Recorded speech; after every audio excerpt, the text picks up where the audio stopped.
Máme 5-metrový meter.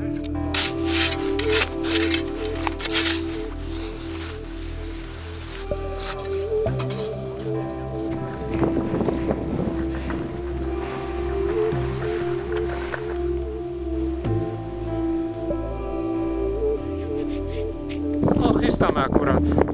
To je vlastne taký raster, alebo proste metre. Ideme merať dĺžku dosahu jednotlivých prístrojov, že či bude taká, ako deklarujú výrobcovia.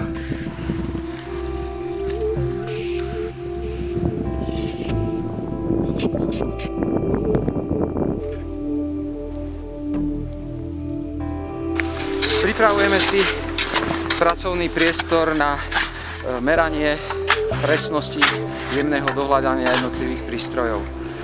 Zasypaný prístroj je 2 metre hlboko, a tu sa budeme po 10 cm k nemu približovať a následne vyhodnotíme, aký je presný.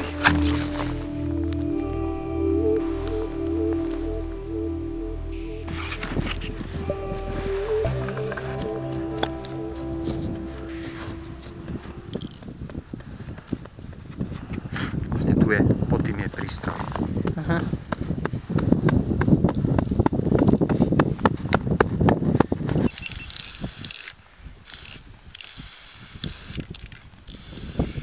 Spodok displeja, že je stred, hej? Aha. Čiže aby som všetky 3 prístroje meral rovnako.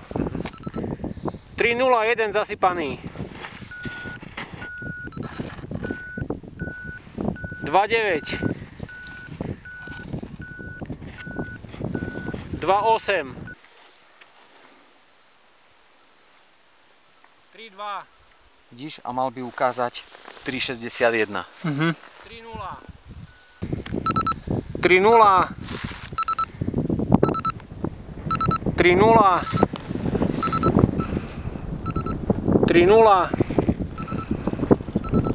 3.0. 2.4. 2.3. 1.9. 1.8. 1.6. 1.6.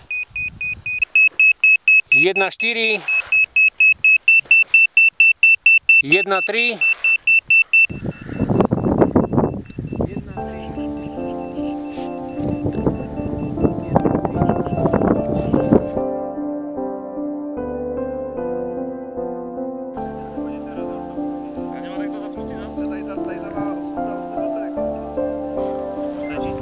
To je trojka.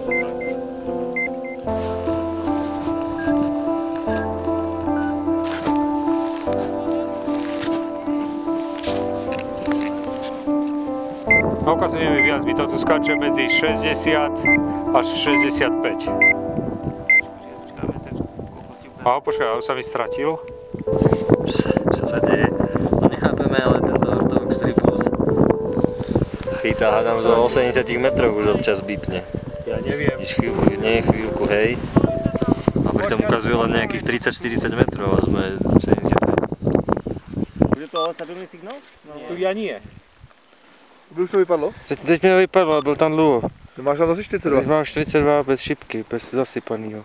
Ty ten ortovek tak ukazoval, že jo, to bylo takový divný. No. Ale nevím, jak jsme tam stali pohromadě, jestli telefon nějaký někoho...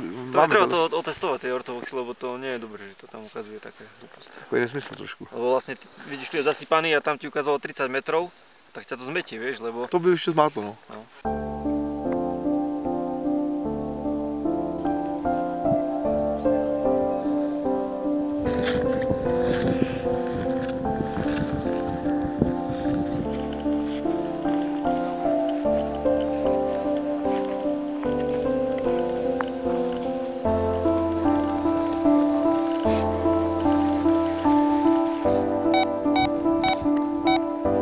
Choď ďalej s tým foťakom?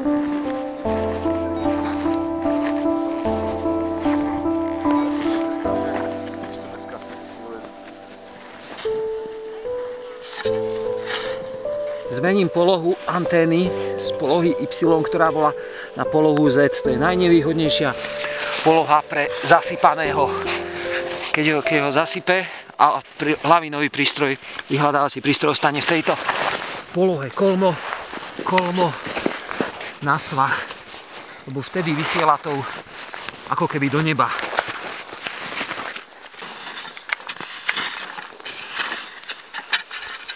Aha, šnúrku som si nenechal. Že X anténa vysiela, táto dlhá. No. A keď ju proste s niečím zatieníš, tak sa prepne do Y, vidíš? Sila. Čiže ak ho niečo zatieňuje elektronické, tak prehodí vysielanie na druhú anténu. Teraz sa ide urobiť to isté, čiže meranie všetkých dosahov XYZ, ale na iný vysielací prístroj. Teraz tu bol Mamut, teraz dáme Pips. Čiže z každého výrobcu bude vždy niekto iný aj vysielať. Aby to nebolo, aby niekto nemohol povedať, že vysielal Pips, preto to vychádza lepšie Pipsu alebo čo, hej? Takže bude vysielať vždy niekto iný. Teda, každý prístroj s každým bude testovaný.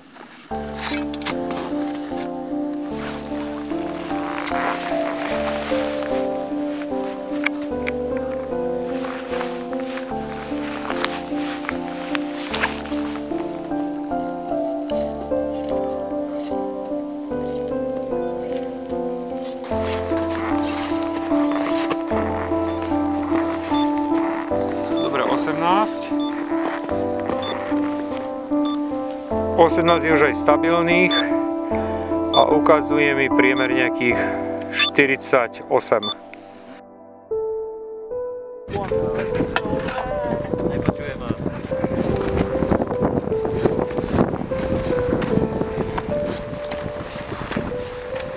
Plus. Poslední.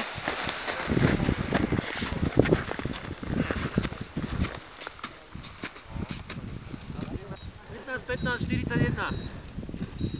Kokso, to nechcem. Dobre, vypnúť, zapnúť. Čo je toto?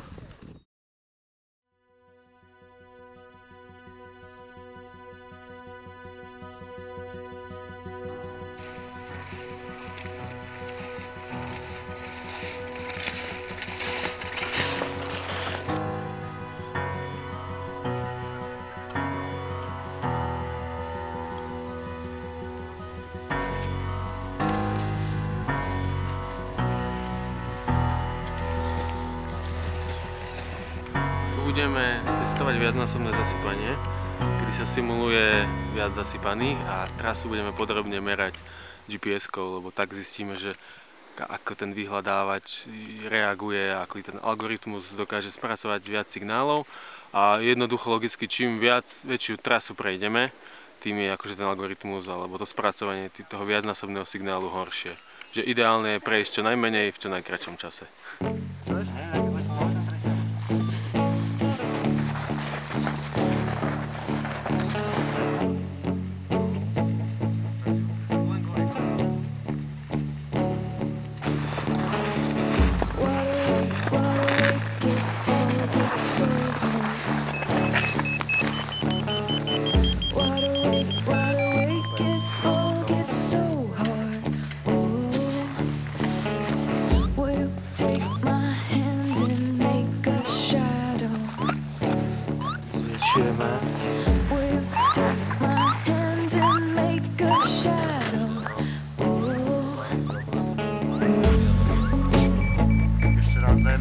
Dajme ešte raz. No,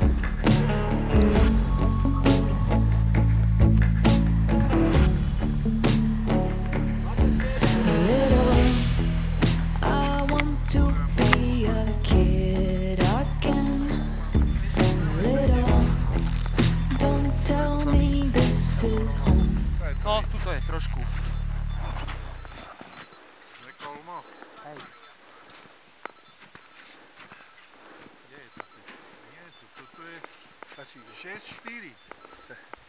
Meriame akú tráť a ako ich vychýli od priameho smeru, ktorý tvorí spojnica bodu miesta, kde chytil prístroj stabilný signál a zasypaného. Človek, ktorý hľadá, čím je odchýlka menšia, tým sa menej nachodí a je efektívnejší a za rýchlejšiu dobu môže nájsť zasypaného. Aha, už ma vracia nazad. Toto je na hovno, že to blíka.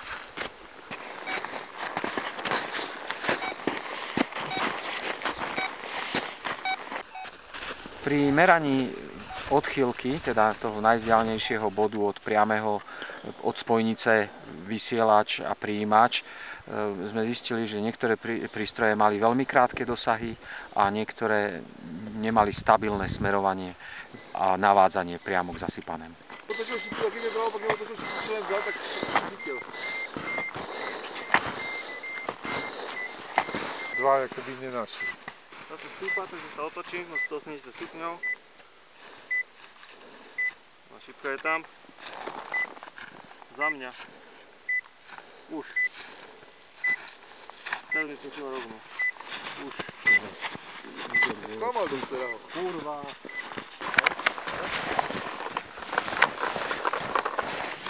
Mášo? Rovných 7. Bylo to pozitivní, naučil jsem se s novýma přístrojema, viděl jsem, jak fungujou. Určitě mi to dalo hodně.